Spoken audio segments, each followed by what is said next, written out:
All right. Good morning, everybody. Welcome to the party. Today is Wednesday, September 3rd, 2025. This is episode 955 of your Simply Cyber Daily Cyber Threat Brief podcast. I am your host, Dr. Gerald Auger. And this morning, alongside my friends Devin Grady, Not Only IT, Joni Hogan, James Driscoll, Phil Stafford, Mondo Avila, and so many more, we are all going to be shredding, absolutely eviscerating, crushing the top cybersecurity news stories of the day with the goal of empowering you to stay up to date on the current trends, threats, and regulations in our industry or that affect our industry, as well as share camaraderie and, friendship and celebrate each other's wins, and to share tips, tricks, techniques, tools, go beyond the headlines. Literally, they don't make a fork with enough tines on it to talk about the different pieces of value and the forks of value coming off this show. Believe that. You'd have a trident. You'd have to call it like a dodecadident, right? With the amount of friggin' tines coming off this thing. Just coming up with that right now. So let me know in chat if you think you're picking up what I'm putting down. Good morning. As always, if you're a regular here, welcome back. Love having you. Love being part of the community. If you're new here, drop a hashtag first timer. Want to say shout out to a couple of the cadets in my class this fall, 2025, who watched the show yesterday. They told me they watched it before I got to class yesterday. So if you're here today, welcome to the party. I hope you get value from it. Drop a hashtag first timer. If it is your first show, though, big fan. Remember, every episode is worth half a CPE, so you can follow suit like BW right there, talking about CPE, half an hour, September 3rd. Just say what's up in chat, grab a screenshot.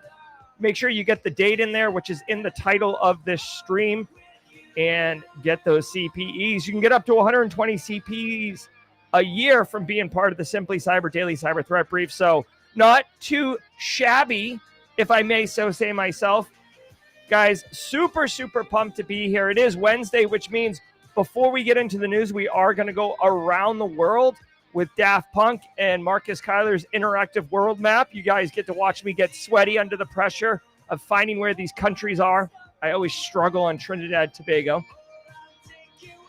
But we're all about good times. We're all about crushing it. Before we get into it, I do want to say good morning to Dan Reardon, a.k.a. the Haircut Fish. Good to see you, Dan.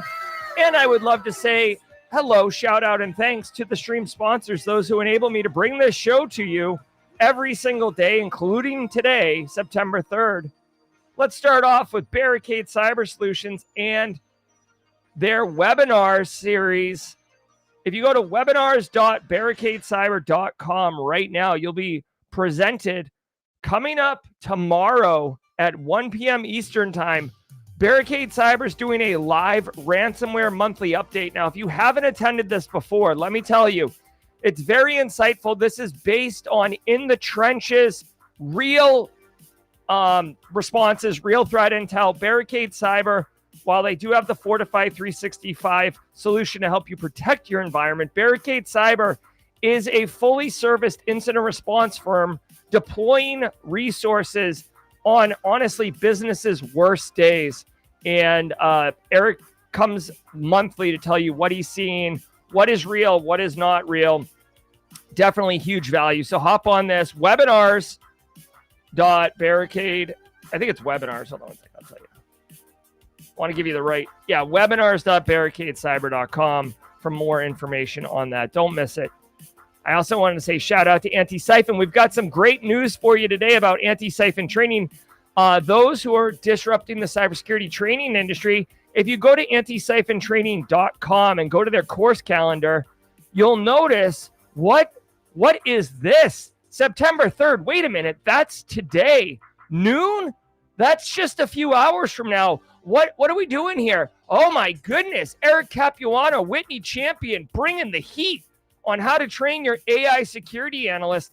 Guys, I've said this before. I texted Eric last night and told him how pumped I was to see him on the schedule. I am huge fans of him and Whitney. Whenever I bump into them, I always try to have a meal with them or at least spend a few minutes catching up. Just really, really great practitioners, not just from their professional acumen, but their attitudes for community and service. So if you have a chance, I would recommend checking this out. I'm actually going to try to make it myself. Hold on, let me look at the old calendar here. 12-1. I've got it open. I literally just put it on my schedule. So I hope to see you guys there. I'll be in chat. We can go support them and learn some stuff. So that's all about good times. Let's hear from ThreatLocker really quickly, and then we're going to go around the world. So giddy up on that. If you got to get some coffee, go get it, because once we start the train going around the world, there's no stopping it, baby. You can only hope to contain us, because there's no stopping us. Let's go, ThreatLocker. I want to give some love to the Daily Cyber Threat Brief sponsor, ThreatLocker. Do zero-day exploits and supply chain attacks keep you up at night? Well, worry no more. You can harden your security with ThreatLocker. Worldwide, companies like JetBlue trust ThreatLocker to secure their data and keep their business operations flying high. ThreatLocker takes a deny-by-default approach to cybersecurity and provides a full audit of every action allowed or blocked for risk management and compliance. Onboarding and operation is fully supported by their US-based Cyber Heroes support team. Get a free 30-day trial and learn more about how ThreatLocker can help prevent ransomware and ensure compliance. Visit threatlocker.com/dailycyber.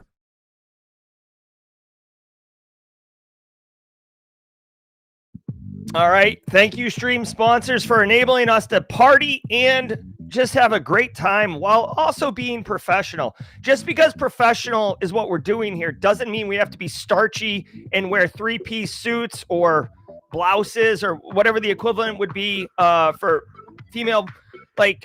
We can have fun and we can work. We work all the time. Why not enjoy it? But before we get into the news, before I tell you about how Google is saying that Gmail was not attacked and how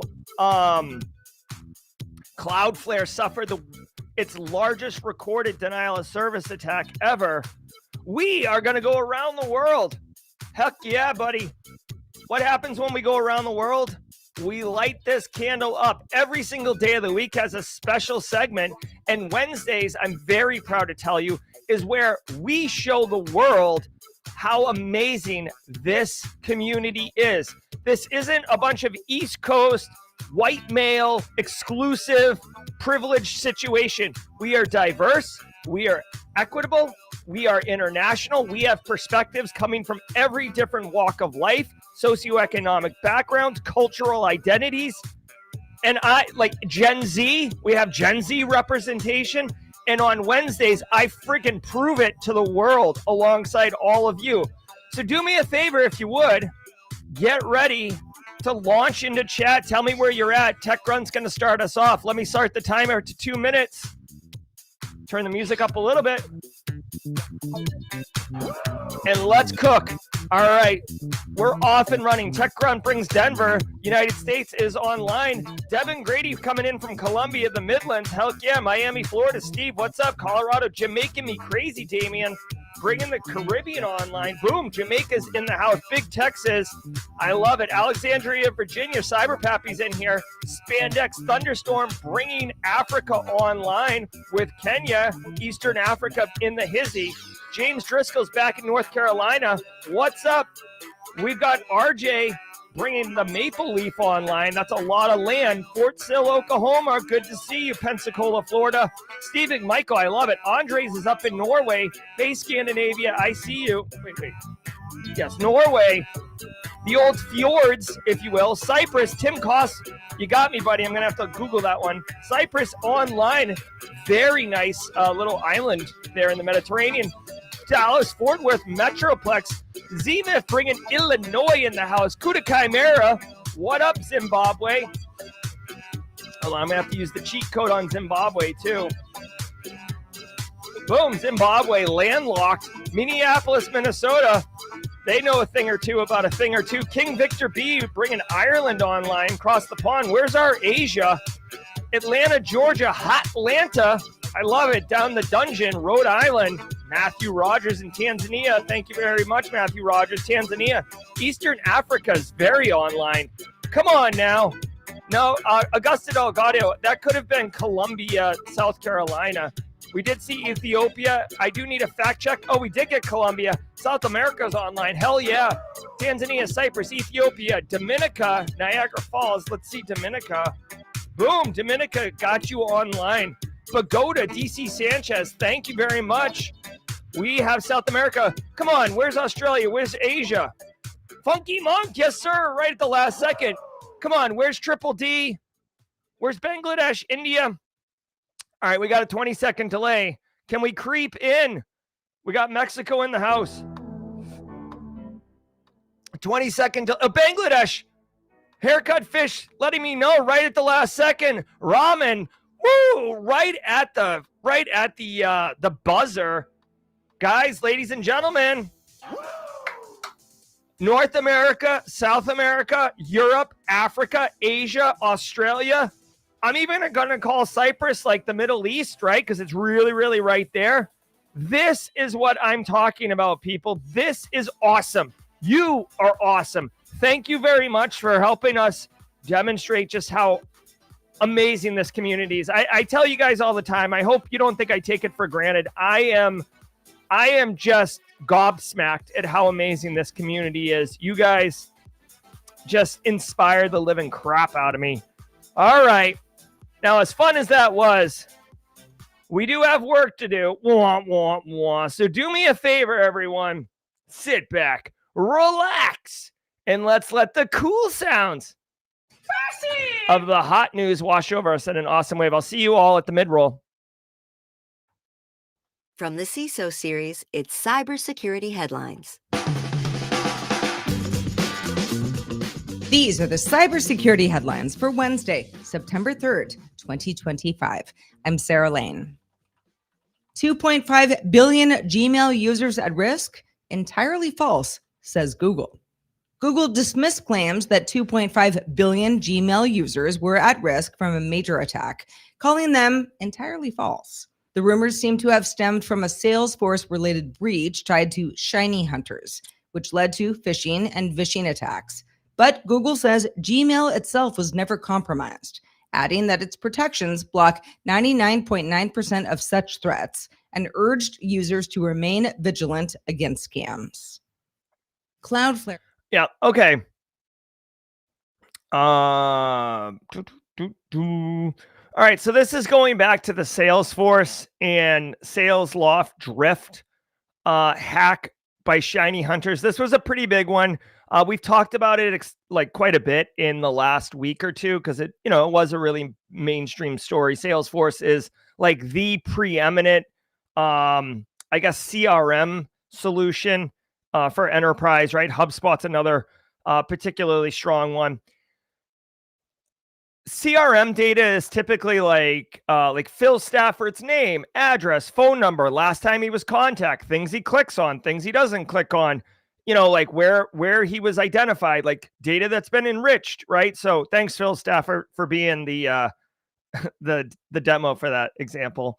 But it wasn't like Google passwords or tokens or anything like that. So when Salesforce gets hit, like that's a rich set of data. I was actually just talking to a colleague of mine who I'll keep anonymous at this time, how his company, major company, was in the Salesforce hack and how they were on alert. And I'm like, what do you want alert for? It's like your tech stack's fine. It's your customers who are screwed. He's like, yeah, I know, but we were just kind of checking it out. Like Google as a platform is fine. 2.5 billion Gmail users at risk. It's not entirely false. Like that is a very cushioned statement. And this is actually one of those things that I feel like if you're a, new to industry, new to cyber, junior analyst, maybe you've been hyper focused on like one dimension of the industry for a couple of years, you may look at that and be like, oh, okay, but here's what they're not saying in that. Google says it's entirely false that you're at risk of your Google account being compromised because of Google. if you have a crappy password and you fall for multi-factor authentication shenanigans, right? Like adversarial in the middle attack or social engineering, phishing or whatever, then yeah, your account could get cracked. Okay. So it's not that it like they said 99.9% of accounts are safe from attacks. It's like, yes, from technical attacks. And I want to applaud Google for requiring all Gmail users. I'm almost positive it's definitely all Google Workspace users, but it might be all Google Gmail users to require MFA, which incredibly elevates the barrier of entry for a threat actor to compromise. So I'm a huge fan. I know some people are, very off of Google. I had a student actually ask me how to like migrate fully off Google services. I get it. They're a Fortune 1 company kind of thing, but I don't know who was going around saying these things. It seems like a little, I don't know, disinformation, misinformation. I will say that if you are using a crappy password and you enable yourself to get victimized on a social engineering attack, you could be compromised. So just be aware of that. This is not a bulletproof solution. Okay. All right. I had one other thing I wanted to share about this one. Yeah, I don't remember. I started reading DJ Bisek's comment here. Oh, yeah. Several inaccurate claims surfaced that incorrectly stated the issue was a broad warning to all Gmail users. So here's the deal. Unfortunately, and this is a bit of a hot take. Okay, so, hold on, I'm wrong buzzer here. And squad members, if you would, please use the tinfoil hat. I always try to use the tinfoil hat as like an asterisk. Basically, this is a hot take that I have that is not based on anything, doesn't represent the community. This is just my thoughts. I feel like right now we live in this very, like society people want to get like clicks and likes and attention and stuff. And your reporting is sometimes based on how many views you get or how much traffic you drove to the site and stuff like that. So I'm not saying people intentionally lied, but I feel like people jump to conclusions without, double sourcing things or reading beyond the headline. And it's just like really salacious to be like, 2.5 billion Google users at risk, like news at 11, 10 reasons why the Salesforce hack is going to end up compromising your Google account. Number 7 will surprise you, right? Like that kind of crap. And there's no accountability. Like this story right here refutes the whole thing, but I don't see anyone talking about whoever was running a story that was based on false information, trying to hold them accountable, right? There is some accountability around misinformation, disinformation, but I feel like it's almost exclusively reserved for very far-leaning political news outlets that get, fact-checked by the other side. And it, you know what I mean? So anyways, that's more of a lukewarm take than a hot take. But you know what I'm saying? I don't know. Just do your own research, man. You've got to do your own research. If you fall into the very convenient, very comfortable, I dare say lazy method of just reading the headline and then coming up with an incredible hot take based on that so you can move quick, it's not going to work out well for you, in my opinion. Block's largest recorded DDoS attack, peaking at 11.5 terabits per second. Cloudflare says it blocked the largest DDoS attack ever recorded, which peaked at 11.5 terabits per second in a short-lived UDP flood, largely originating from Google Cloud. The company noted it has fended off hundreds of hyper-volumetric attacks in recent weeks, following previous records of 7.3 terabits per second in June and 3.8 in 2024. Cloudflare reported a sharp rise in DDoS activity overall, with network layer attacks up more than 500% year over year. All right, Derek Welsky. Derek Welsky dropping a 14-month membership. There we go. Simply Swole. Derek's on the treadmill, putting in the work, getting those gains. I love it. Not running from threat intel. All right, so Cloudflare, I don't know, guys. Like, in my opinion, like, denial of service attacks in Cloudflare are like, it's a pretty niche thing. Like, I don't really know anyone who's really challenging Cloudflare for like the crown here on denial of service risk mitigation. And Cloudflare does some other things too, right? They have DNS services and they do some other stuff. But for the most part, the only time you hear about them is like when some country blows another country's website off the internet through some type of denial of service attack, and Cloudflare will occasionally report about a new attack. Now, listen, I don't research or prep for any of these shows, so I don't know. But if I had to guess, I'm going to scroll down. If I had to guess, there's going to be a really interesting, not saxophone deserving infographic here of a bar chart showing a spike. Let's go. Let's look. Up, there it is. Oh, that's not really a spike. That's more of a, looks more like a butt. You know what I mean? Montana, big sky, and get your mind out of the gutters. Butte. And let me know in chat if that's pronounced butte, because I've always said butt. This is a pretty sustained attack. You can see here it started at 1524.20 and went to 1525. So, dude, here's my thing. Oh, there's a big freaking call out picture here that says lasted 35 seconds. I was trying to do the math. Jackass. So this massive attack lasted for 35 seconds. Now, what I would say is, yes, this is a massive amount of data, like terabytes and terabytes per second. Okay. That's substantial.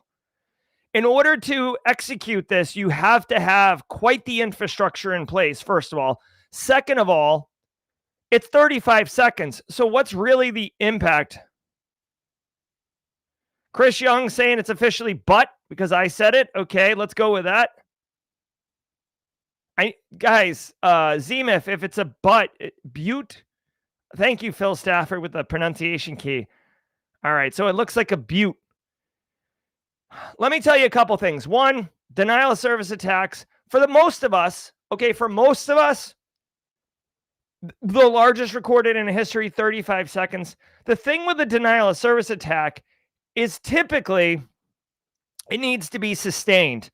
And in order to think about like opening a fire hydrant full tilt, like you can't get to the fire hydrant because it's splashing you in the face, but you have to keep the fire hydrant open. The second you turn the water off, that you can walk right up to the fire hydrant and touch it, right? So that's number one. The threat actor has to maintain it. Number two, there are different kind of like mitigations in place that can begin to hobble the attack, because the infrastructure, you'll notice the second D in DDoS, that's distributed. So it's coming from a bunch of different endpoints and compromised hosts typically. So you can kind of pare that down. For you and me, Hooey Booey and Zemif and Space Tacos, for like you and me, it's not a big deal, right? Like, listen, I don't want to suffer a denial of service attack, okay? But if I'm at the Medical University of South Carolina, right, and I get hit with the denial of service attack for 35 seconds, the largest in history, it sucks. But by the time you even figure out, like, start your initial troubleshooting by opening a command prompt and trying to ping google.com, and let's be honest, that's everybody's first step. By the time you get that sorted out, the denial of service attack has completed and it's over. And now everything's back up and running and you're trying to figure out what happened. So it's not really that impactful. The only industries that I could see this being really bad is financial services and fintech, where you do have seconds make huge difference. So imagine, if you will, like going back to Trading Places with Dan Aykroyd and Eddie Murphy, Space Tacos drink. If like the orange producers report comes out and there's about to be a major disclosure or like earnings reports for NVIDIA is about to come out. And right before the report comes out, somebody launches a denial of service attack on a competitive brokerage firm or something like that, where this 35 seconds could result in millions of dollars of losses. There I could see it.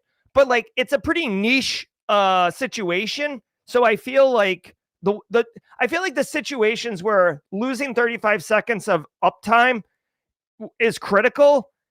You would put controls in place to deal with that, frankly. Okay. Even like Netflix, like let's say you're watching Netflix and it goes down for 35 seconds.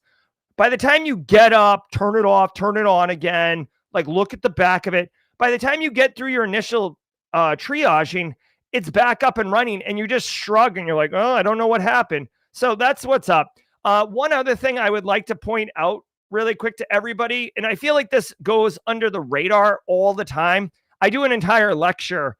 On denial of service attacks for the cadets. Week 4, by the way, an entire lecture on denial of service. Nerd. Okay. Most people, when we say denial of service or distributed denial of service, what we're almost always talking about is a massive amount of network traffic attacking an availability security objective of the network layer, right? So overwhelming a router, overwhelming a VPN, overwhelming whatever, okay, a service. That's not the only way denial of service attacks can be manifested.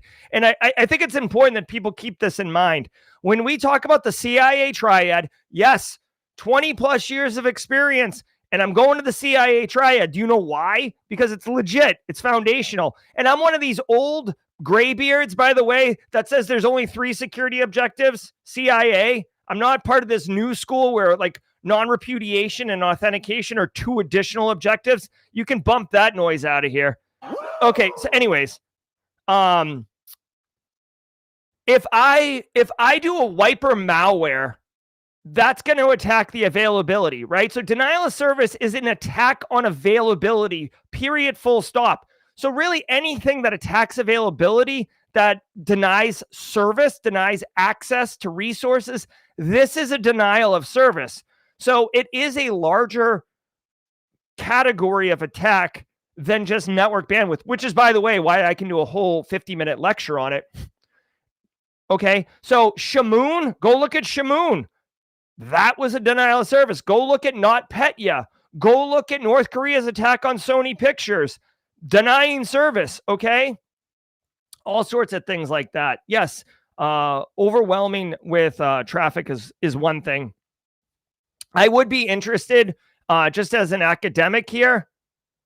Exactly, brews and hacks. I feel like non-repudiation and authentication fall under, you can map them up to CIA, right? One other thing I would be curious is how they achieve this. Usually there's 2 ways to achieve large-scale distributed denial of service attacks. One way is by compromising tons of hosts like IoT devices. Mirai botnet is a classic example of how a bunch of compromised assets can be weaponized to do large-scale distributed denial of service attacks. Mirai, M-I-R-A-I, if you want to go research that. And then the second way to do it is by taking advantage of misconfigured CDN type servers or memcache servers type things. You know, these large distributed file servers basically that help support large online presences like Netflix and Amazon. So like when you go to Amazon.com and it loads your yoga mats up really quickly, you may be getting that from a server nearby to you. So if you live in Australia, Funky Monk, when you go to yoga mats, it comes in really quick. When I live in United States, our yoga mats come in really quick. That's because of this distributed infrastructure. But if it's misconfigured, you can weaponize it to have massive amounts of data sent to you. So if I had to guess, that is what happened in this instant. I didn't read the story in advance. Frankly, it doesn't matter. It doesn't matter because at the end of the day, we're concerned about impact, not about origin a lot of times. Where Land Rover says cyber attack severely disrupted production. Jaguar Land Rover says a cyber attack severely disrupted its production and retail. All right, Roswell UK says that the attack came from a combination of compromised IoT devices and cloud providers. So it sounds like they took a little from column A and a little from column B. Thank you. Systems, forcing the company to shut down operations at sites, including its Solihull plant in the UK. The automaker stressed there is no evidence that customer data was stolen, and it is working to restore systems, but offered no timeline or details on the type of attack. Amazon. All right. Jaguar, Land Rover, whatever. You know, it could be Jeep Wranglers, it could be Kias, it could be space shuttles. It doesn't matter. It's a manufacturing industry. This is a manufacturer who was impacted. Doesn't matter that it's Jaguar. By the way, the Will Ferrell, there's a skit on SNL with Will Ferrell where he's like an undercover spy, and he's speaking. He's using code words to identify himself to the woman who played Kamala Harris on SNL, and he loves saying Jaguar and do you like luxury? That's such a funny skit if you're looking for a good laugh this morning. Dude, here's the deal. I'm not even going to spend time on this one. A manufacturing company suffered a cyber attack, very likely a ransomware attack, and they're down.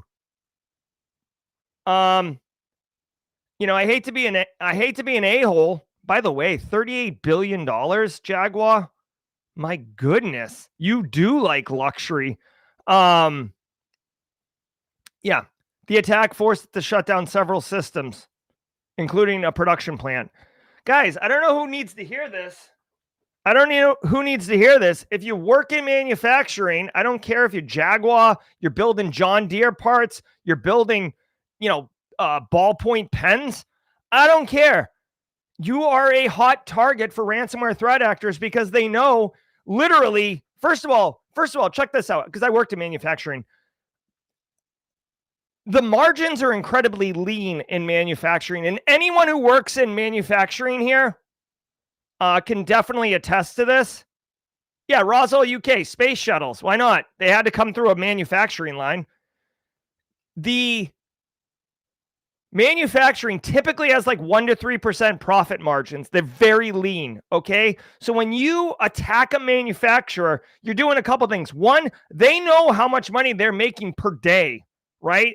They run the numbers, right? This thing produces product 24/7. We run 3 shifts here, which, by the way, is really interesting because the machines on the manufacturing line, you don't have people log in and log out because it's basically 3 people that use the same computer all day. Like like Johnny comes in and replaces Marshall Mathers on the manufacturing line pushing that button. So you don't have like a true login. It's like a service account, but anyways, or generic account. Anyways, they know how much it is. So when you attack them, they are very interested in paying that ransom to get production back up and running.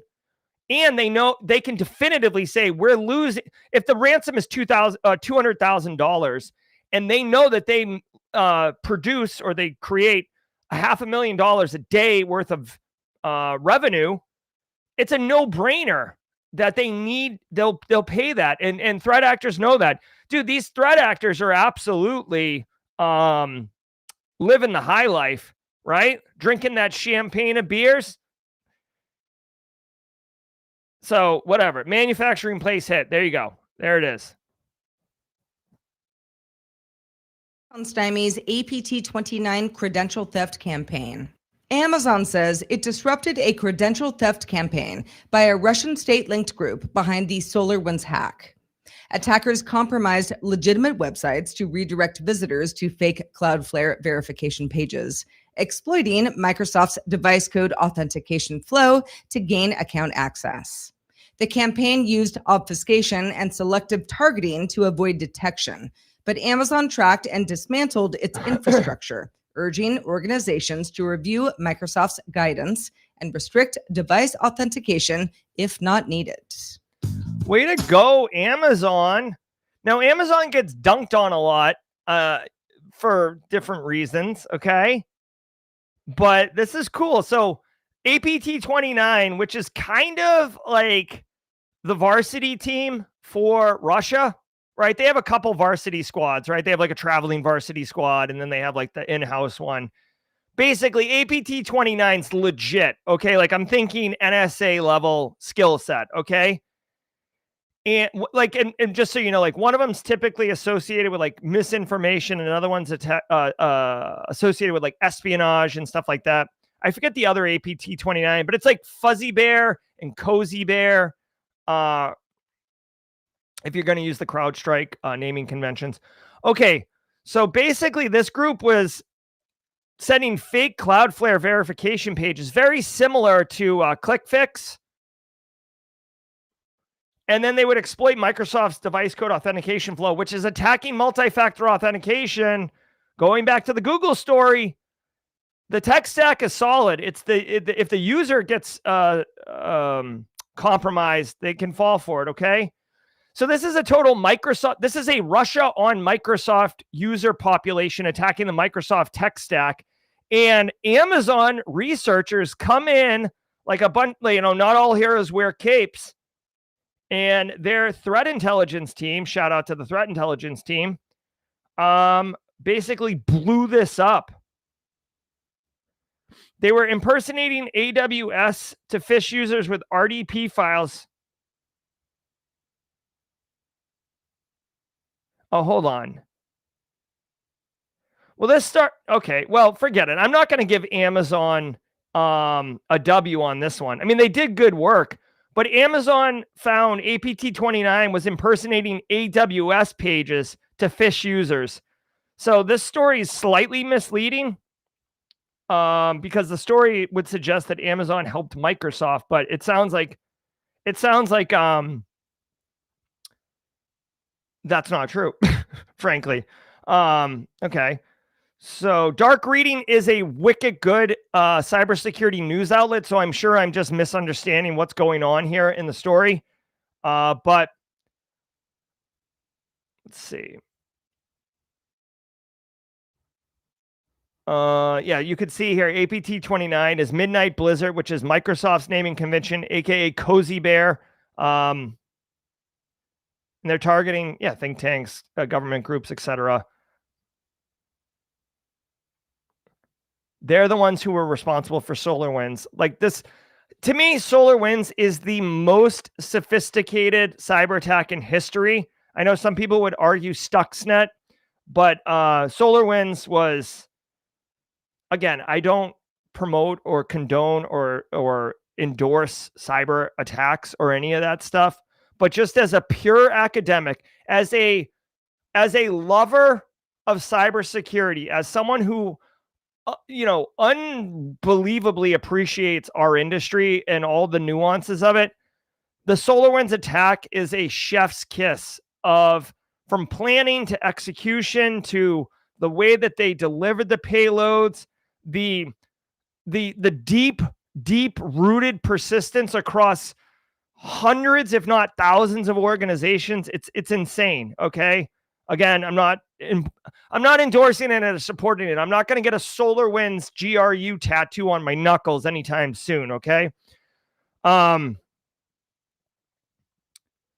Anyways, the good news, there's two things here for you guys to do. Number one, educate your end users about two different things. One, be mindful of impersonating websites. That's what happened. They were impersonating websites using AWS infrastructure or infrastructure to look like AWS sites and having people put their creds in.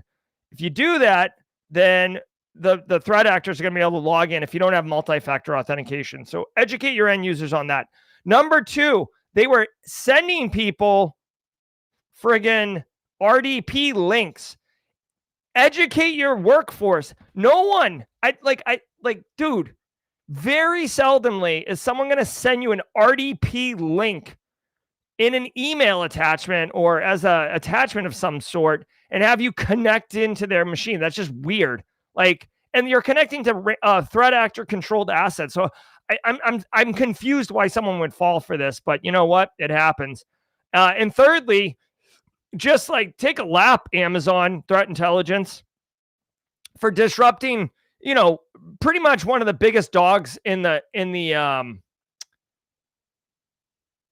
in the yard. You know what I mean? One of the biggest, I can't say that on stream. One of the biggest roosters in the hen house. One of the biggest roosters. I was going to say something else, but one of the biggest roosters in the hen house. So way to go. Take a W. I'm sure Russia's not really happy about this, but they're just going to continue to come on down. Huge thanks to our sponsor, ThreatLocker. ThreatLocker is a global leader in zero trust endpoint security, offering cybersecurity controls to protect businesses from zero-day attacks and ransomware. ThreatLocker operates with a default deny approach to reduce the attack surface and mitigate potential cyber vulnerabilities. To learn more and start your free trial, visit threatlocker.com/CISO. That's threatlocker.com/CISO. Guess what? It's the mid-roll.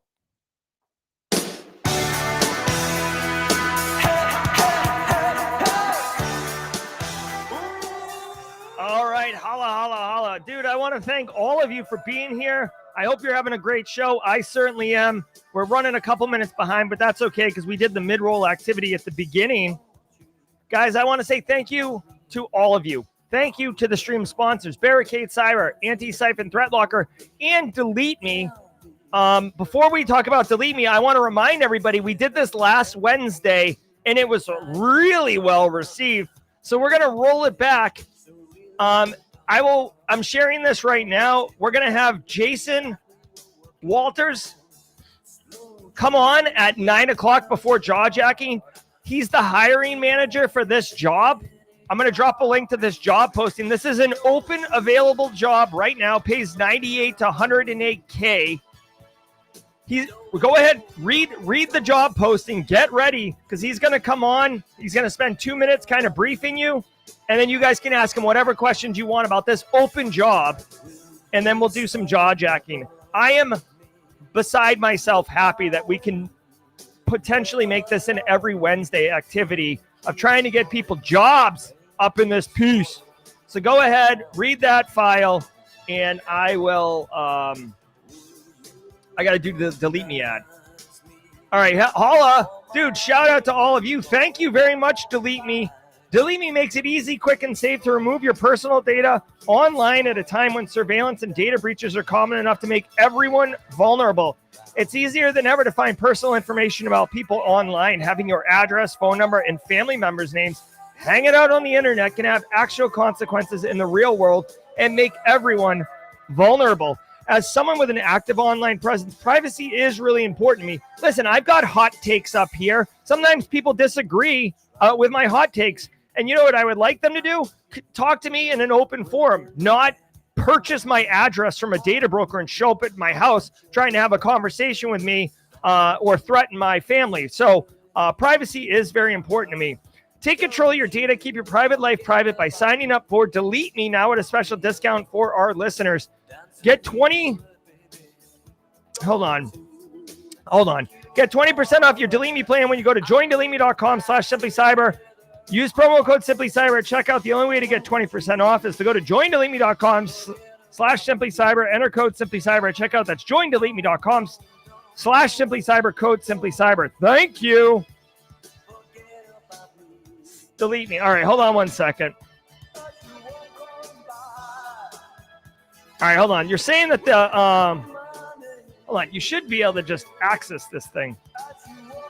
It says anyone with the link can view it. Anyone with the link can view it. Like literally, look at my screen. Anyone with the link can view this. So you shouldn't need to ask for editor access. If you're presented with that, like I don't know what to do. Is anyone able to open this? Can you hold on? Hold on. Before we do the laws, we do have to get this one sorted out really quickly. Can anyone access this thing? Let me know if one person can access it, because what I don't want to do is have people, spamming the, okay, thank you, not only IT. All right, let's do this. Alpha Sierra, Carrie, Alice Grimm, not only IT, Eric Taylor, DJ Bisek, Casually Joseph, Justin Gold, Kimberly Convicted, Jenny Housley, Dan Reardon. Let's get our laws on. Let's go.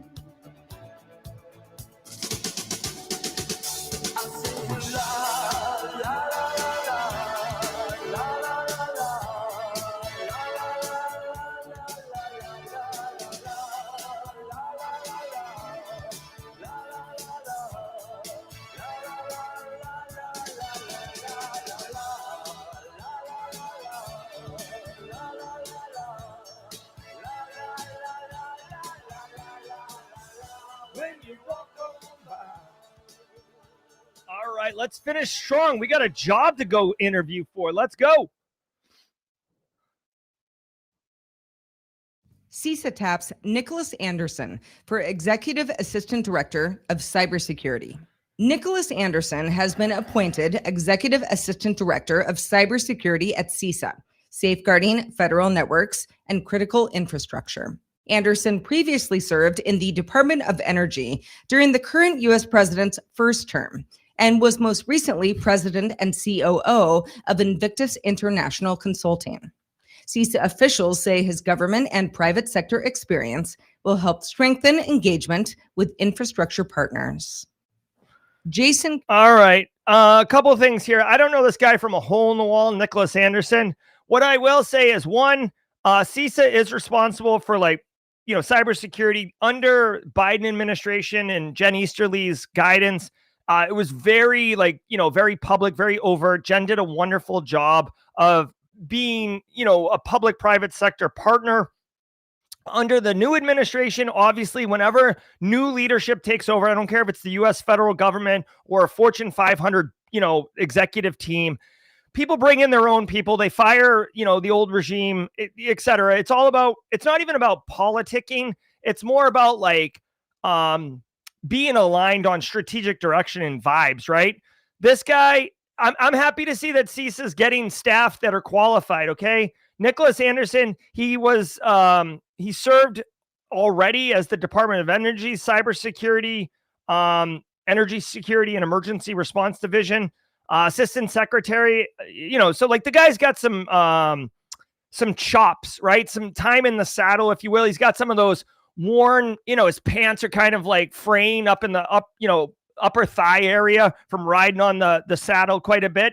So, I'm digging it. Whether he's good or not, I don't know. Whether he is, his political views, I don't know. I'm just happy to see CISA's getting people put in place to execute on the mission of protecting federal civilian agency networks and critical infrastructure. Because in case you haven't been paying attention, friggin' China's Salt Typhoon has been putting on United States critical infrastructure and telecommunications infrastructure like a pair of pants for the last 6 months. So I would really like if somebody was at the federal level trying to help drive that down. So let's keep going.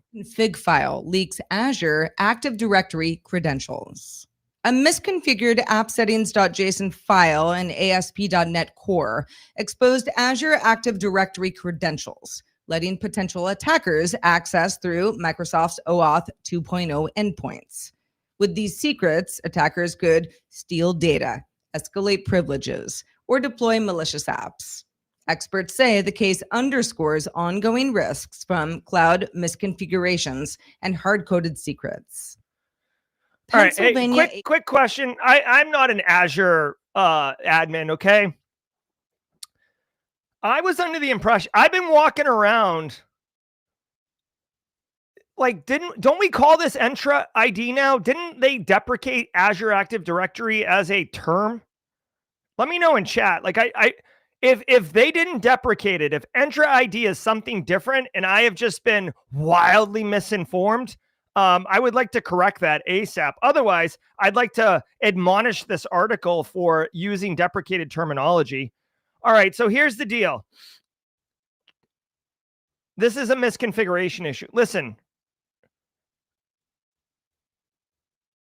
here's the reality, okay? When we talk about vulnerabilities, when we talk about exposures, all right, so I get to admonish. I get to do a little finger wag and hold on one second. Now, of course, of course, I'm going to take a lap here. Okay. Like, you know what? Because when I get it wrong, I also wear it. Hold on. See, you know what makes me so mad? For some reason, friggin' Discord wants me to. There we go. It's not even moving. Whatever. Shame. Okay. When we talk about attack surface and exposure management, right? You're basically 2025 version of vulnerability management, which, by the way, GRC people, GRC mafia, let's pour a little bit out for the vulnerability management people who are just like living their apathetic life trying to get application owners and infrastructure to patch their stuff. When we talk about exposure management, I want to call your attention to this. That was like a renegade yeet. Sorry about that. I want you to be aware of this. We oftentimes think of patching and, like security vulnerabilities, CVEs, right? Oh, I scanned my network. We found all these CVEs. John Hammond did a video on how to exploit this CVE. Like, he like back in the day, did one on Log4j, right? Made that tool very cool. But do not sleep on, wait for it, crappy credentials and misconfigurations. Those two represent the other two legs of the stool of like vulnerability and exposure management. And a lot of people get all wrapped around the axle on patching and 0 days and all that stuff, end days. And we dunk on people about having crappy creds and stuff like that. But dude, misconfiguration, especially in hybrid or cloud environments where it's like by design, internet accessible, that is really a major gap, a major exposure. In this instance, yes, the specific story is that a JSON config misconfiguration basically could allow people to pull creds, get API tokens, create credential, like run all the API functions to do all the things. But to me, yeah, this is something you want to make sure that you're not associated with, right? But for me, the bigger story is around making sure that configuration and the risk of misconfiguration is on your radar as far as a risk that you are managing, educating IT and infrastructure and workforce on, also proactively scanning, right? Because just because your environment's configured fine today on September 3rd doesn't mean that a junior engineer is going to misconfigure it tonight during a maintenance window. Do you know how many times, if I had a friggin' nickel for every time an engineer like disabled something or improperly configured something during a maintenance window because they were just trying to get it to work and then they forget to put it back in place? That happens all the time. And it's not malicious. It's not deliberate. It's human error, and it happens often. Humans make mistakes all the time, okay? And I'm not even dunking on junior engineers, although a lot of times, SolarWinds 1, 2, 3, too soon. But senior people make mistakes too, dude. I've had a senior engineer deploy a bunch of VMs with public IP addresses, okay? So don't come at me. Let me just see really quickly if there is a way to manage this.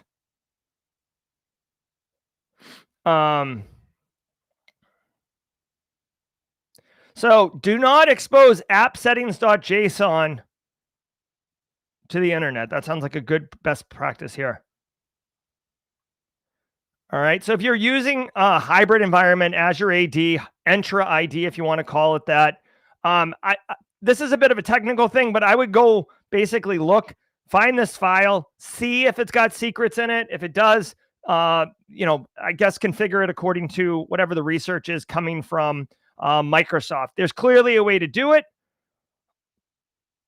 Yeah, and then they talk about the Graph API being enumerated. If you want to learn how to really hack, this is like a bonus tip. If you want to learn how to hack Azure, dude, go no further than Bo Bullock from Black Hills Information Security. He is, for my money, dude, Bo Bullock is an amazing instructor who knows a lot about hacking Azure. Giddy up on that. G says recovery continues after Office refused to pay ransomware gang.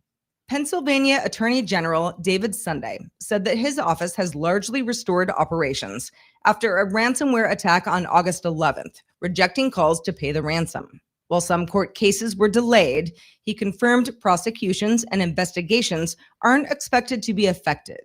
The attack was linked to Citrix Bleed 2 vulnerabilities and looks like a broader trend of ransomware targeting state and local governments.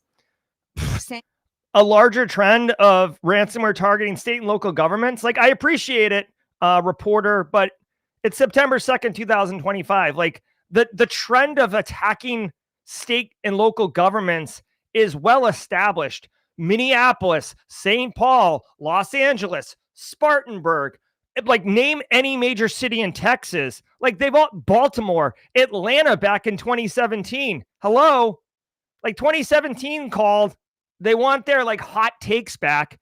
Whatever. Pennsylvania AG, they're digging out. They refuse to pay the ransom. I know on the federal level, I'm pretty sure it's illegal to pay the ransom at the federal level. It's a law. I'm almost positive. At the state level, I don't know. You could certainly start to enter into these situations where, like, if a state like Pennsylvania were to pay the ransom, they may forfeit federal funding. So again, I don't know exactly what's going on. You know, hey, honestly, guys, this job that we're going to be talking about right here, this is a state local opportunity job. And the individual who's going to be talking with us, I see him in the green room right now. He is living this life. You know what I mean? So sadly, Jason, you probably tuned in right at the wrong time. You're like, oh my God, too soon. Anyways, guys, TLDR, ransomware attacks are quite real. If you work in state and local government, you have a higher chance of getting slapped. Like, the likelihood is higher. Same with manufacturing, same with healthcare. If you work in healthcare in state and local government, oh my God, triple word score for your Scrabble board there. Just be aware of it. Listen, I say it all the time. I'll continue to say it until I get pulled off the air. Two things. One, you need to do tabletop exercises. Just like work through it, because it's not just about protecting from a ransomware attack. It's about your ability to recover, your ability to be resilient, your ability to continue to deliver on whatever the mission is during that ransomware attack. You obviously want to minimize impact, but you want to like be able to continue to go. It's called cyber resiliency, not cybersecurity. And the best way to do that is to practice so you can identify where your gaps are, both in process, in tech stacks, in ability to execute.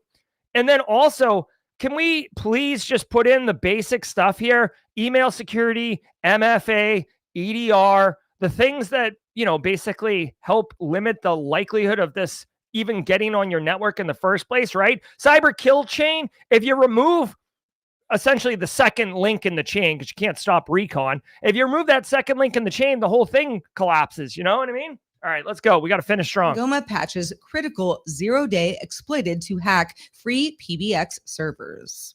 Sangoma released emergency patches for a critical zero-day in FreePBX that allowed attackers to access the admin panel, manipulate databases, and execute code remotely. The flaw has been exploited in the wild since August 21st, affecting versions 15 through 17, and stemming from insufficient sanitization of user-supplied data. CISA added this to its known exploited vulnerabilities catalog, urging federal agencies to patch it by September 19th. Sangoma provided IOCs and mitigation guidance. Remember to join us. All right, so here we go. If you are running, like, this is a very simple, straightforward one. Perfect way to end the show since we're running behind on schedule. If you're running FreePBX, right? And I think PBX would be related to VoIP phones, right? Am I thinking that acronym right? Yeah, PBX management, right? I'm pretty sure that that's for like VoIP and stuff. Anyways, open source, yay. If you're running FreePBX, you got to get this patch, period, full stop. You got to patch it. Okay, that's it. If you don't know if you're running FreePBX in your environment, go ask IT. If you are IT and you don't know if you're running it, that's a much bigger problem. If IT doesn't know because maybe it was set up before and then the guy or the lady left and now you guys have just been kind of managing this like infrastructure that you don't fully understand, take a vulnerability scanner, scan it, see if you can find the servers, okay? I will say, because it's a 10 out of 10 actively exploited, that's pretty bad. But what I would say is I'm going to go to EPSSlookup.com, Barricade Cyber's EPSS tool. I'm going to drop in the CVE, and we're going to look at this right here. This is a pretty gnarly situation. It is being actively exploited according to CISA, so that your likelihood is much higher. The EPSS score, how bad is this? Or excuse me, how likely are you to suffer an attack in the next 30 days if you're running FreePBX? Pretty high, basically a coin flip, it looks like. As far as how bad it is and compared to the hundreds of thousands of vulnerabilities in their database, it's in the 97th percentile, which is gross. Okay, this is like licking a doorknob in a public building. You do not want to run that risk because you will get sick. And it's like almost guaranteed, okay? By the way, like in best practices, don't lick doorknobs in public buildings. Really quick, I want to say holler to Sasha Kilty at Sasha Kilty squad members, if you would. Welcome to the party, pal. We got a first-timer in chat. If you're a first-timer and you didn't call it out on stream, holler at us really quickly. I'm looking for my John McClane diehard welcome to the party emote. There we go. All right, guys, let's do this. We got a banger for you. It is Wednesday.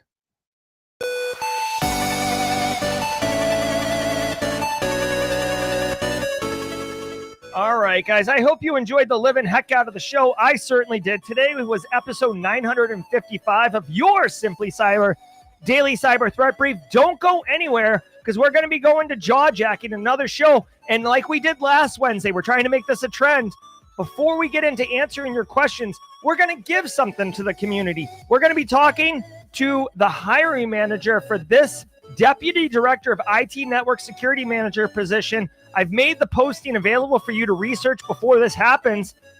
We're going to be able to answer the questions directly to the hiring manager and how to apply to this job. Stay tuned for that and more. I'm Jerry from Simply Cyber. If you got to get out of here, have a great Wednesday. Otherwise, stay secure. Hold on. Do we have a show at 9:30? Oh, by the way, at 9:30, 27 minutes from now, 2 Cyber Chicks, Season 7, Episode 3 is dropping bombs. Jack Scott, Erica McDuffie talking about how hackers trick your brain, not your tech. Very important, I would argue, social engineering / GRC / awareness training type situation here. Good learning. I love the work that they're doing. We're going to get that and more. Don't go anywhere. I'll take care of it. Let's go. Ever wonder what it takes to break into cybersecurity? Join us every weekday for Jawjacking, where industry experts answer your burning questions about the cybersecurity field. Live, unfiltered, and totally free. Let's level up together. It's time for some Jawjacking.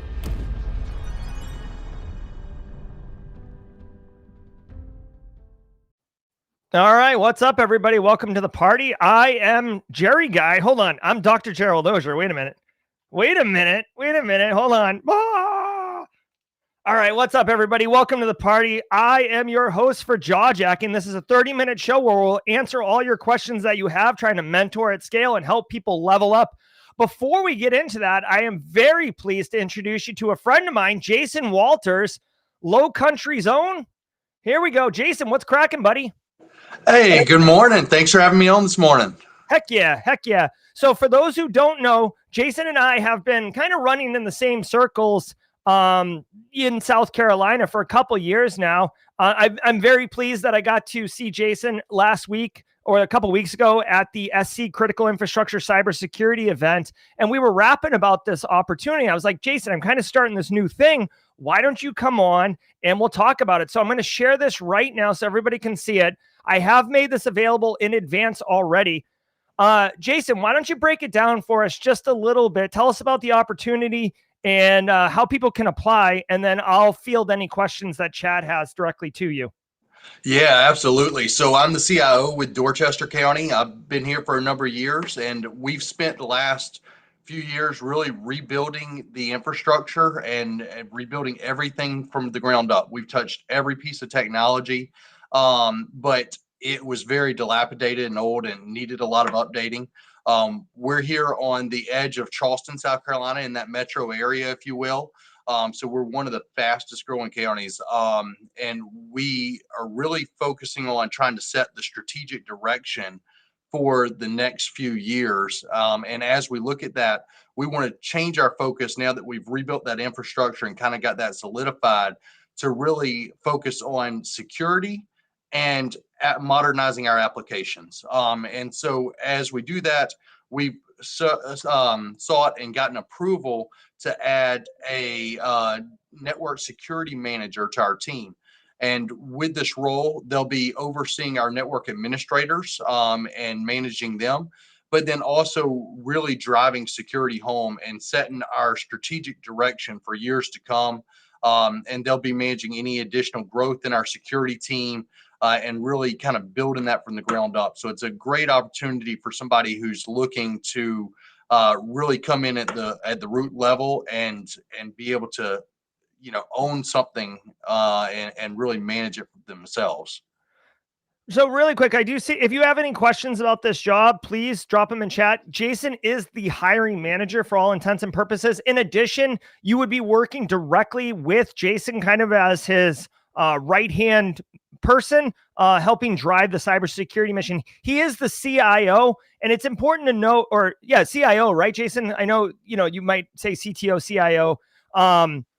The CIO is typically responsible over CISO, and CIO is typically looking at applications, data, infrastructure, and security. And that's why it's so important for the CISO or the director of information security or whoever's in charge of security to report directly to that CIO. Now, if I'm not mistaken, Jason, is it fair to say that this role, I know you don't call it a CISO, but effectively you are responsible for information security, managing the team beneath, and then reporting up to you on security initiatives? Is that an accurate assessment? Yeah, absolutely. So I'm hoping we get a candidate in who is growing, and I'm hoping this role can grow with them as we look to the future. So definitely some potential there. Okay. I really want this person as they come in to focus both on setting the policies and helping write the policies that we adhere to for security, but also not to be scared to get their hands dirty and get in and implement the applications or hardware that we need to continue to build our security. There we go. I love it. This is like, this is a very exciting opportunity. I'm not going to lie. Like I've taken on roles like this. I did it when I was in manufacturing, and it's very satisfying. It's a lot of work. Like, don't get me wrong. It's a lot of work, but it's incredible. It's an incredible opportunity.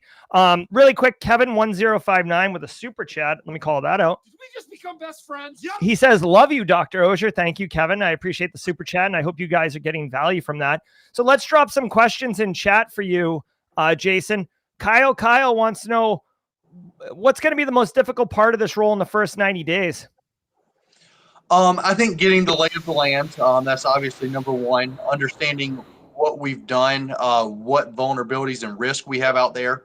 We've worked to establish key partners through different, I don't want to say MSPs because we aren't fully partnered with any MSP, but we have different contractors who help us with various pieces and getting to know them. And utilize them to their full potential to help us set our strategy going forward. Really quick, or not really quick. Next question. FedEx saying might need to freshen up his resume. How does someone apply to this, Jason? Yeah, so if you hit our website, dorchestercountysc.gov, you can apply right there, and I'm going to drop that link in the chat here. All right, look at this, dorchestercountysc.gov. Where? So I'm on the website. Where do I go? Up at the top, you've got employment. Yes, sir. And on the left side, you've got current open positions. County job openings? Yep. All right. And I'm going to give you guys the direct link. I'm going to basically make this super convenient for you. While that's loading, let me ask Steve Young. Oh, hold on. This is another common question. Michael Lim wants to know, work from home, hybrids, overseas candidates. What's the criteria around that? Yeah, so unfortunately, this is a in the office position. Not to say you couldn't occasionally work from home, but this is traditional position. We're county government, so we're very traditional like that. It's also important because as the second part of this role, this is a kind of a little bit of a dual role, right? Network security manager / deputy director of IT. So as deputy director, and you're backing me up, I'm looking for somebody to get in to be in touch with our business units, understand their challenges when I'm not here, be able to respond to things that may be occurring, and so it requires a presence in the office. Okay, great. Steve wants to know pension, union, how much sick time, PTO? So this is we are part of the state retirement system of South Carolina, so it's state retirement. Um, and full state benefits. PTO is it's earned as you go, but it kind of specifies all that in the job description. I think it calculates up to the first year you're getting about 2 weeks, right around there.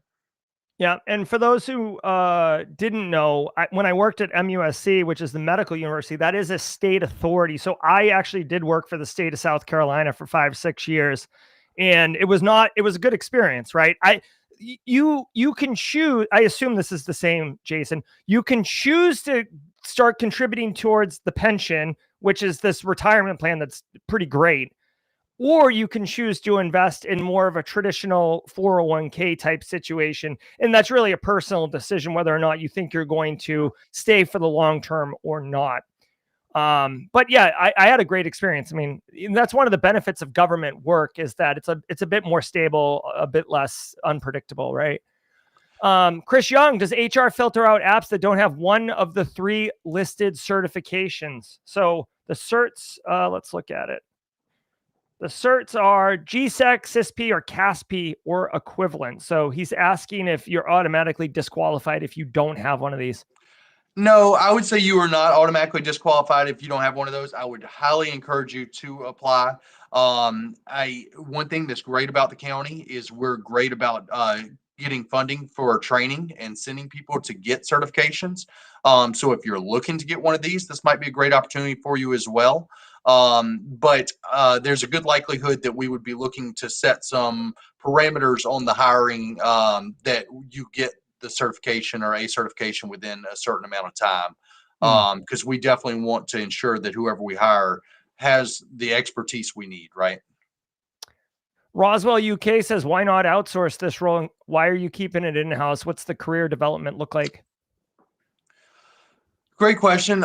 So career development, again, we are very focused on training, fully willing to contribute to training, send people to training, is to our benefit and yours. As far as the second part of that question, which was, sorry. Basically, why are you choosing to hire internal? Like, why are you choosing to hire it instead of, get a consultant? Yeah. Oh, and the other part of that question was about growth. So as I was kind of mentioned earlier, right, you're building the security team from the ground up. So you have a lot of growth potential here as we look at the future needs of the county. And as for the other part of that question with hiring in-house, so we traditionally have kept positions in-house. Like I said, we have partners we rely on to help us, manage the infrastructure as needed and we call upon, but we don't do anything as far as going fully outsourced on these types of positions. Chris Young wants to know if relocation's available. Yeah, so there is some relocation available.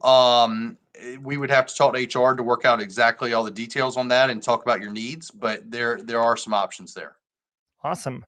If someone saw a resume submitted for someone out of state, would you reject it right away? Oh, absolutely not. There you go. The answer is no to that question for sure. Yeah. All right. Can you describe what kind of infrastructure is being supported and developed, and say as little or as much as you want? Because that's like an OPSEC thing. And say that. Sorry, Jerry, one more time. He wants to know what kind of infrastructure is being supported, right? So like say the candidate's network admin over, a Cisco shop and you're all Aruba or something. Yeah. So great question. We have worked, are in the process of working now, Let me back up a step. So the hardware we initially implemented years ago was we went to all Dell switches. We went to SonicWall. We did some different things. But now as we look to the future and we're replacing a lot of that hardware as it's getting to refresh age, we're really focusing on Meraki hardware. So a lot of Meraki stuff coming in, both on the security side and on the network side. We're a traditional Windows environment. Very little outside of Windows. Yeah. What else can you think of that I need to cover there, Jerry, as far as hardware and I mean, that kind of stuff? is there you guys like up in Azure? Like, is there a cloud? No, needs? great question. Yeah. So we're almost 100% on-prem for production environments. We do have some cloud environments for DR and backup. Perfect. Great question from Devin. This is one that a lot of people don't think about. How stable is the funding for the job and for like the long, no one wants to take a job and then 6 months later be like, oh, sorry, we lost funding.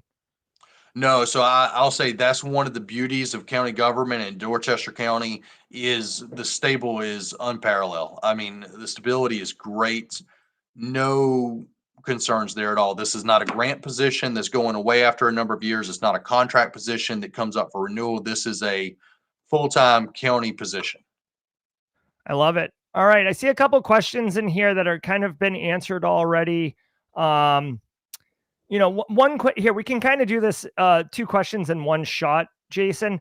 So the question was, why is this position exist? Like, are you backfilling someone that left, or is it a new position? You did mention this at the intro, so you don't have to go too deep in that. And then what's the maturity of the county? Like, where are you? You don't have to say what model is currently being used, but like, you also mentioned this, you've put some stuff in place and now you're looking to take it to the next level. But if you'd like to just kind of speak to why the position's open and where your maturity level is for InfoSec-ish. Yeah. So the position is a brand new position. We've never had this position within the county. We've never had an in-house security team. So this is the start of building that, right? This is, again, you're coming in at the ground level and you're building this out. So you have, I don't want to say free reign, but you have a lot of power to help set the strategy for one of the fastest growing counties in South Carolina. Yeah, 100%. What I would say right now, if again, like there's many different types of candidates that would be great for this job. Okay. So I'm not saying that you have to be there, but if you are a mid-tier professional who's looking to get out of the tech weed side and get into like management and become ultimately a CISO, this is a tailor-made job. Because one thing that you may or may not know is when you take over a program, right, there's basically 2 scenarios. One, you're given green field and you can build it in your vision, or you're being hired to fix one that was broken. Otherwise, the person who's there is going to continue to be there, right? Unless they're retiring, which is uncommon. So this is one of those greenfield situations where you get to apply all of your knowledge, all of your experience, all of the training, all of the frameworks without having to deal with some like vestigial, existing infrastructure, like bad practices, bad habits, just technical debt. And I'm sure there's some technical debt, but for the most part, you get open reign. And my favorite part is that Jason would be your boss. And as you can see right here, he's all about good times. He's very supportive. He's looking for the help. This isn't someone who's being told, as far as I know, Jason is not being told by his boss, oh, you got to hire someone. And Jason's like, oh, I don't want to hire him, but I'm going to. And then I'm just going to have a boot on their throat. Like, this is much more of a collaborative opportunity. I'm super pumped. Any final thoughts, Jason, you want to share with this? You did mention you'd be managing some people. Let me ask you this question. How many people would you be managing? And is prior management experience required? Okay, that's a great question. So you'd be managing 3 network administrators, and our IT team as a whole, to give you a picture, is about 16 people. There you go. So pretty good office on top of that. That's not like one person wearing like 17 hats trying to, put together like a pork chop and a chicken wing to make a meal. So I love it. All right. So this has been Jason Walters, Deputy Director of IT Network Security Manager position. He's the hiring manager, CIO over at Dorchester County.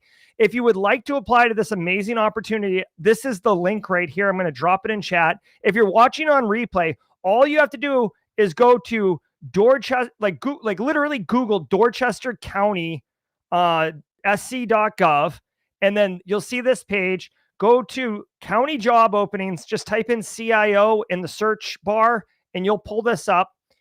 If I remember, I'll try to link directly into the comments to make it easier for folks on replay.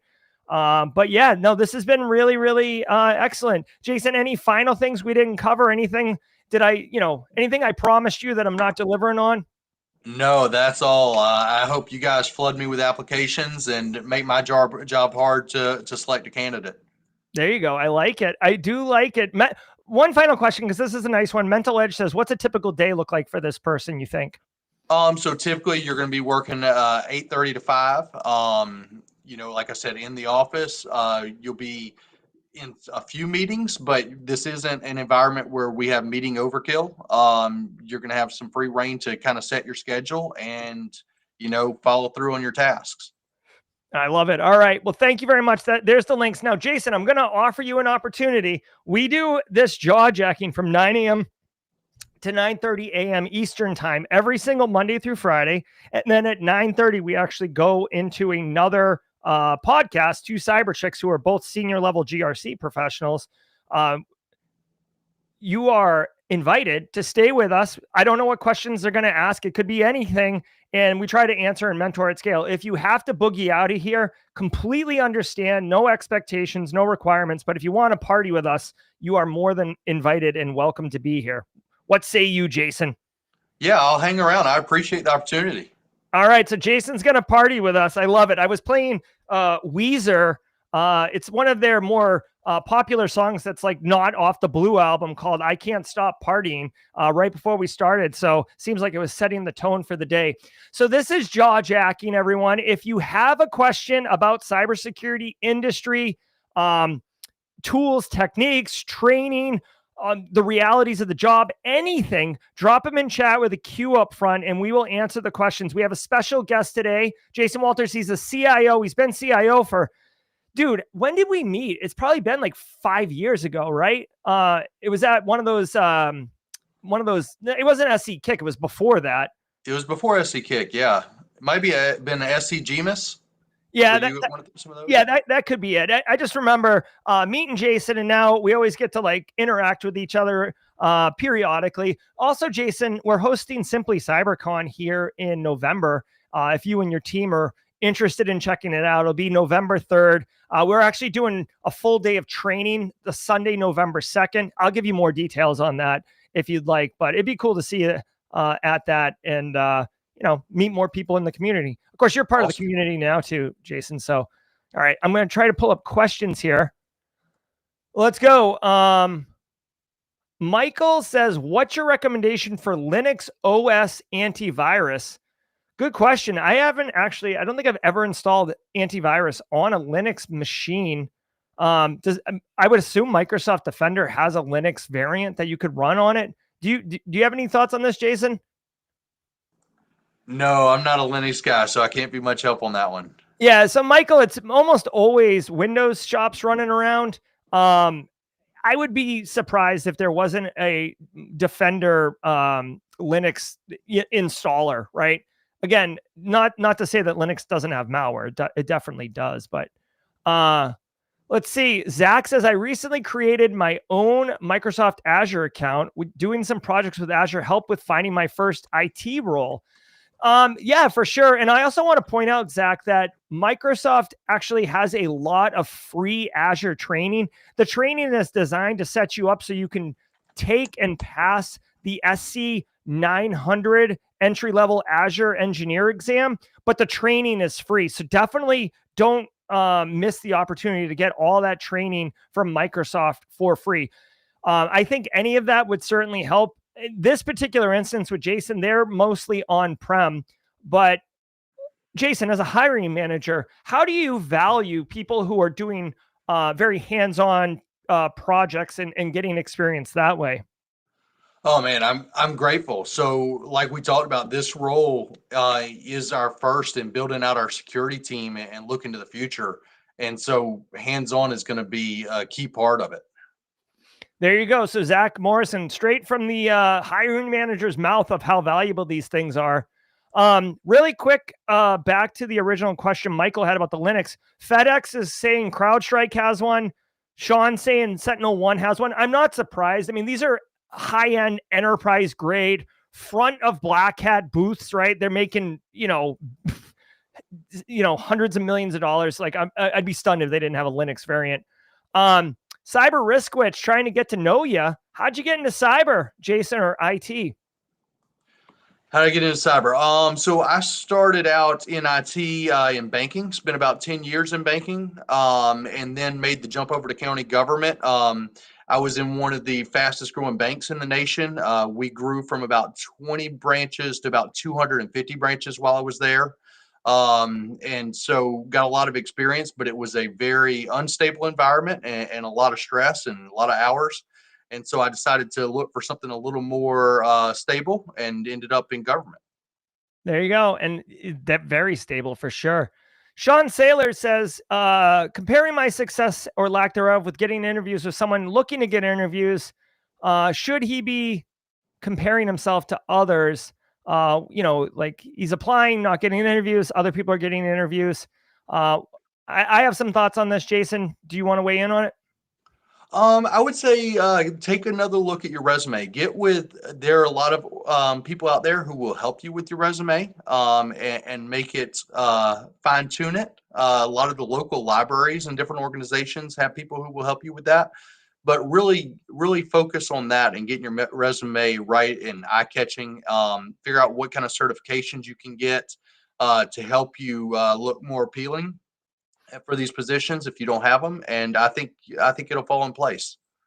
Yeah, and don't sleep on AI. I actually have a video on the channel on how you can take your resume and have AI review it. When you're not getting interviews, that typically means it's your resume is the issue. Also, I want to point out, and I cannot promise anyone results, okay? So like your mileage will vary, but like literally a couple weeks ago, and I don't do this often, so please don't message me on this one, but someone messaged me, someone in the community that I've worked with, and they said, hey, I've been trying to get a GRC job and I just can't, like it's not happening. Will you look at my resume? And I looked at their resume and they were SOC analysts, and all of their resume, like if you read it, you're like, this is a SOC analyst. And I said, dude, this isn't a resume of someone who wants to work in GRC. This is someone who wants to work in the SOC still. And I said, you have done all these things that are GRC related. You have to frame your experience to the person who's going to hire you for a GRC job, showing that you can deliver value into GRC. He changed his resume. Okay. Same statements, just framed them differently on what the impacts were. And he literally got a GRC job like a few days later, which, like, again, I can't promise those type of results. I was stunned when he messaged me and was like, dude, I got a job. I was like, okay, cool. So don't sleep on, it's not just about what's in your resume. It's how you're framing the statements in the resume for the role that you want. All right. Let's see. You can choose not to answer this if you want. Dorchester County, are they using CTI? Yeah, I don't want to get into too many specifics about our security. That's fine. I wanted to be inclusive for CTIJ. I didn't think you'd answer that. Any advice on what you're looking for at the county on an applicant's bullet points on their past roles? So managerial experience preferred, because you're going to be managing people. Definitely high level experience within cybersecurity. I want somebody who understands what the best practices are and how to implement them. All right. Mickey asked this question the other day, so I'll answer it. Basically, he's saying she is the business owner the same as the system owner, same as the information owner, same as the CIO. So it depends on the size of the organization. Larger organizations are going to have more people, which means more owners, right? Quote unquote. So Jason's the CIO. If it was a small business, maybe he does own all the systems, but chances are at a place at Dorchester County where he has 16 staff under his office, chances are whoever owns like the HR app, maybe it's the director of HR and they're the system owner, right? Maybe there's some like, wastewater or water element under the county and the system owner is the person in charge of that. So it really depends on many, many factors, but oftentimes it is not, one person owning all the things. In fact, if you see someone owning all the things, chances are they're a control freak, type A, and they're actually limiting growth for the organization. Hey, Jerry. Yeah. Hey, can I chime in with something? Yeah. So we've got a wide variety of departments at the county. A lot of people don't know this about county government, but we have so many different departments and each one almost acts as their own business unit. So we got everything, I kind of call it our sectors, right? We got our tax sector, our public safety sector, which is dispatch, 911, fire, sheriff, EMS. We've got wastewater, like you mentioned. So we got all these different business sectors. So it makes it very, very challenging and unique within county government that you get to experience so many different types of technology, so many different user purposes and bases. So it's really exciting to be on that side of things too. All right, guys, we have been joined by Jason Walters, CIO over at Dorchester County. We're going to go ahead and raid over at 2 Cyberchecks. I definitely encourage you to go apply to that job if you can. I'm Jerry from Simply Cyber. He's Jason. Until next time, stay secure. I'll drop a link to the 2 Cyberchecks. Let's go raid it. See ya.